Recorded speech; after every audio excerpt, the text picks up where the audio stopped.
Welcome to Common Ground Conversations, where we explore the art of navigating conflict with grace, empathy, and intention. I'm Dr. Bonnie Nussbaum, a clinical psychologist and holistic coach, and I'm joined by my incredible co-host here, Dr. Jonelle Conley, who's a RN, seasoned leadership consultant, and transformational coach. Together, we bring over 80 years of experience in helping people thrive through life's toughest moments. This series that we're doing, Common Ground Conversations, is all about empowering you with practical tools and strategies to handle conflict in a way that not only resolves issues, but strengthens relationships.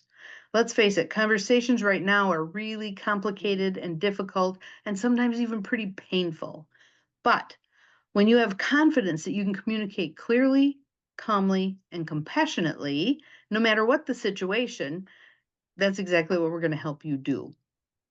In this series, we're going to do some deep diving into effective communication strategies for de-escalating circumstances, tools for active listening and speaking with empathy, how to listen to truly hear as opposed to listening to respond, techniques for addressing disagreements without triggering defensiveness, more in yourself and the other person, real life examples and actionable tips for navigating tough conversations. So whether it's a tricky conversation with family, a workplace conflict, or even a misunderstanding with a total stranger, we'll guide you to finding some common ground that can then help you heal and move forward. Our goal is to help you build connection, foster understanding, and approach every conversation with calmness, clarity, and confidence. Welcome to our show. It's Sharon Ellison. Perfect.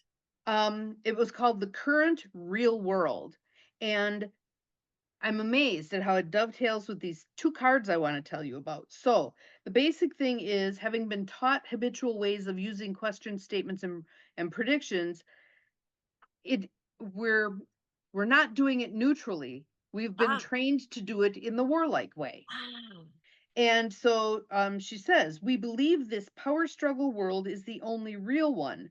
I have never once heard someone use the term real world to refer to the love and courage many people demonstrate every day. Instead, the real world connotes a harsh, pitiless place where cruelty is truer to our nature than kindness. So then she goes on, but there's a part at the bottom, and I thought this would be a provocative way to go. Recently, I saw a bumper sticker that stopped me in my tracks. Fighting for peace is like screwing for virginity. Oh, Yep. perfect. When we talk about fighting for peace, our very language reflects our attempt to reach a goal with a process that moves us in the opposite direction. Wow. Wow. Same for fighting cancer. What a ridiculous approach. hmm What a ridiculous approach. How about my walk with cancer? What is cancer? What is the dis-ease that's in my body that's being reflected in this cancer? Well, and I can tell you when I was going through cancer 30 something years ago, I mean, even in the physician's office, they would say, visualize little armies, little Pac-Man, visualize that in your system. And I think now, gosh, what if I would have done, visualized happiness and all of that? Mm-hmm. Mm-hmm. Luckily, I had a good outcome, but other Mm-hmm. people might not. But that wears on you because It here, does. here's the bottom line.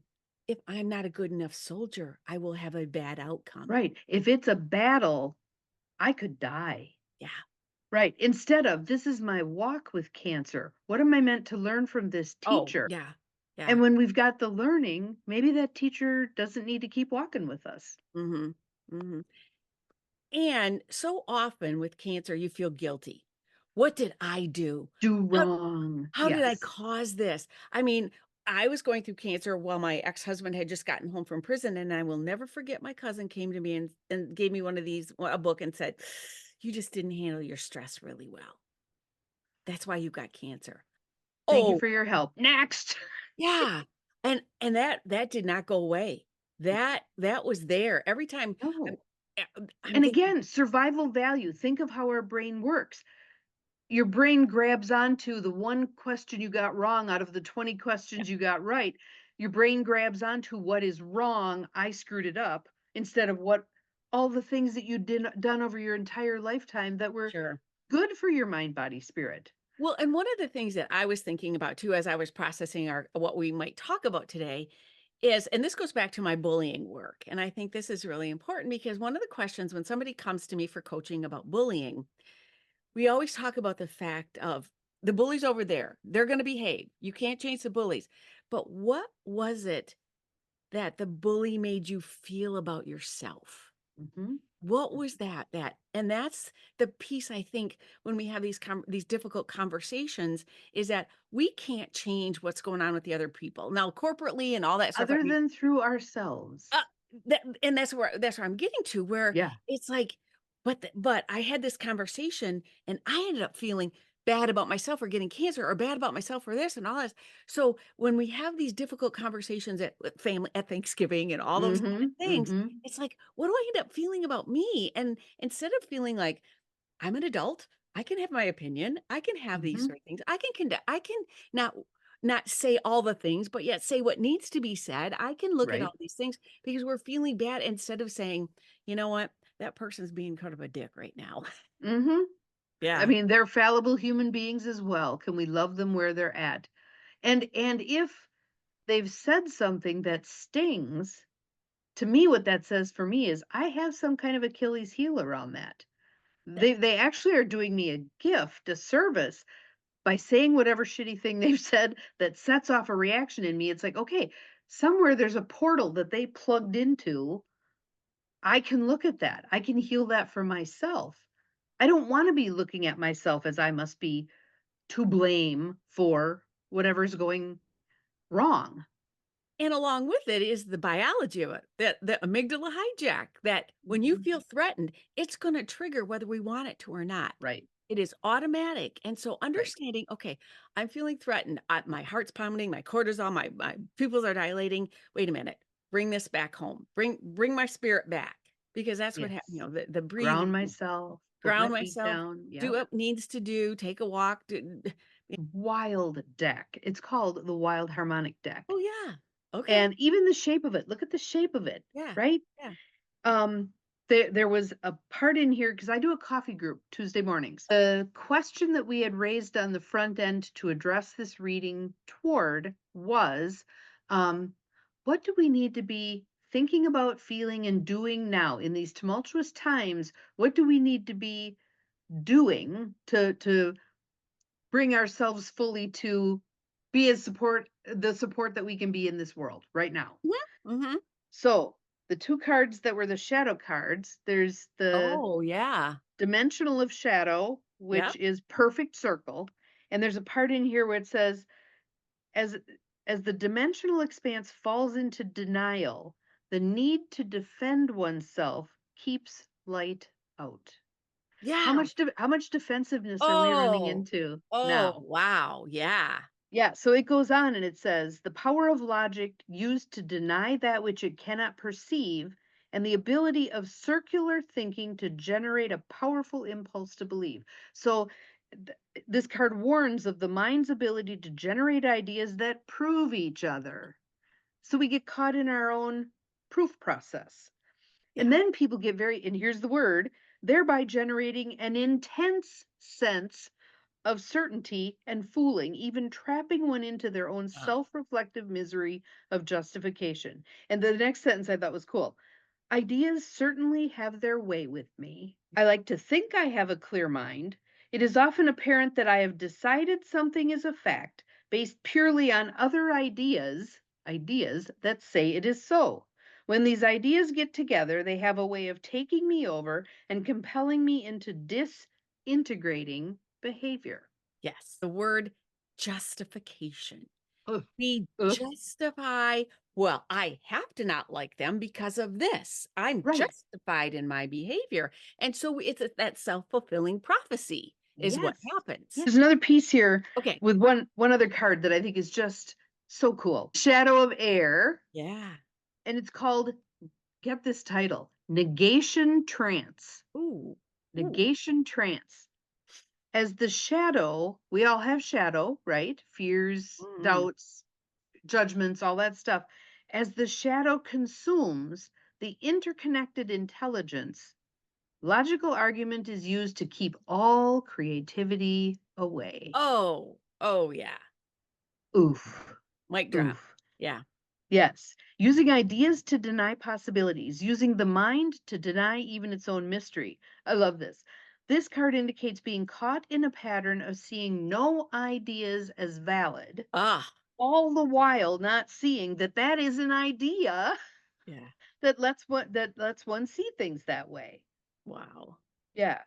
So when I dislike a perspective, or I dislike a person, or a politician, or a thought process, if when I dislike a perspective, I can find myself making arguments against it.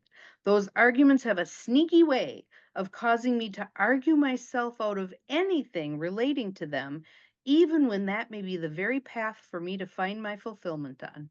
Ah, it's like when they're having a baby. They're just sitting there. Yeah, when you bring all this stuff to yes. Right. How do we go back to what do I believe? These are all the things I'm hearing. Everybody is as vehement as they can be about their what they're saying.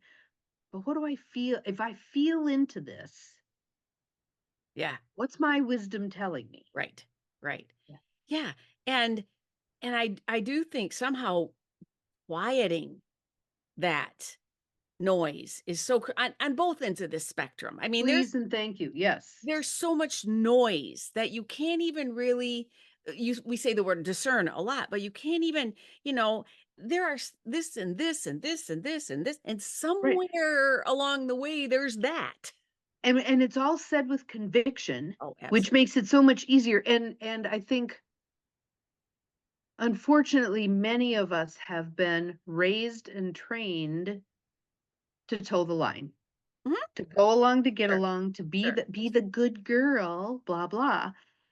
But so when I had that little 82-year-old stamp her foot at me and say, "Just tell us what to do," Mm, I'm like, "Wow, wow, I don't wanna ever get to, well, any age where I don't feel like, no, I wanna figure out what to do. mhm.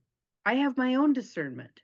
Well, and I think thinking about generations and that 82-year-old, did she have the opportunities? You know, I came of age in the 70s where that was like the beginning of the women's movement, that beginning of this opportunities, this beginning of opening and this pendulum swings and swings and swings.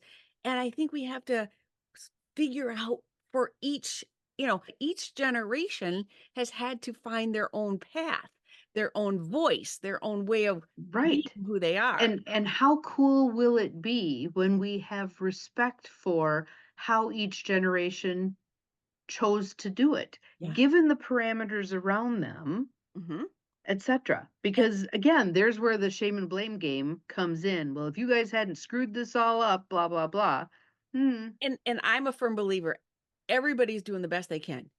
Hmm. Everybody gets up in the morning and they, you know, I always say when I was a leader, I would say, nobody comes to work saying, I'm going to leave an instrument inside a patient, which happens.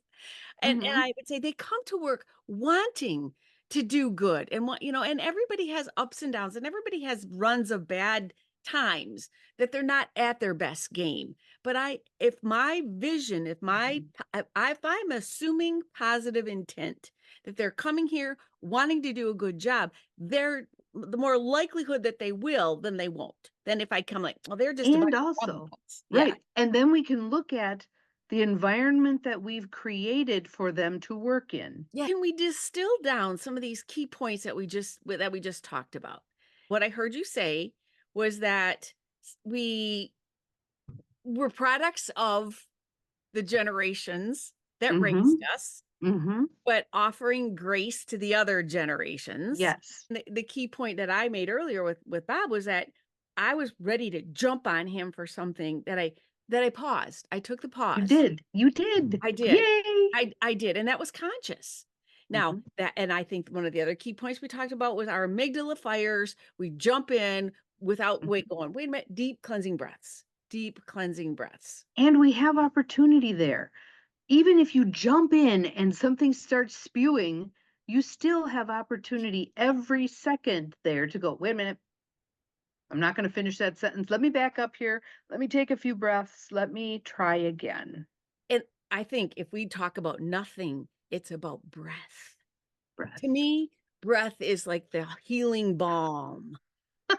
No, watch the method that you choose to, if you have an outcome in mind, practice using a method that's conducive to that outcome. Yeah. Fighting for peace is Yeah. not conducive. Yeah. Yelling at somebody to get them to understand is not conducive. Mhm. Having the Thanksgiving argument with Uncle Albert is not conducive. It just, And so what I can we hear the messages, even if what we're intended to get out of that is the opposite of a particular message? If we're not even open to hearing that message, we can't process through to how do I get this to serve me? and how do we get past, "I don't wanna hear it, I don't wanna hear it, I don't wanna know, I don't wanna know, I don't like you, I don't like anything about you, La go, no." la la la la la. Yeah, Mhm. that was what I was visualizing when you were doing that reading, is that we get to this, "Mm-mm, nope, nope, not even, Nope. talk to the Yep. hand." Yep. So, Yes. how do we what do we offer folks when they're in that situation where they're trapped in the, I can't even see it, the tiny little ittiest bit positive about this? Right. Please start with the breath. Yeah. Please start with the breath. Just take a breath. Because what that will do is it softens you. And when you're hardened over, Brene Brown talks about this. When you've got the armor Yeah. on, Yes, yes. nothing can get in there. The good stuff included. What's going to serve you included. It can't get past the armor. Mhm. So if you can allow the armor to drop a bit, okay, so tell me what you're thinking.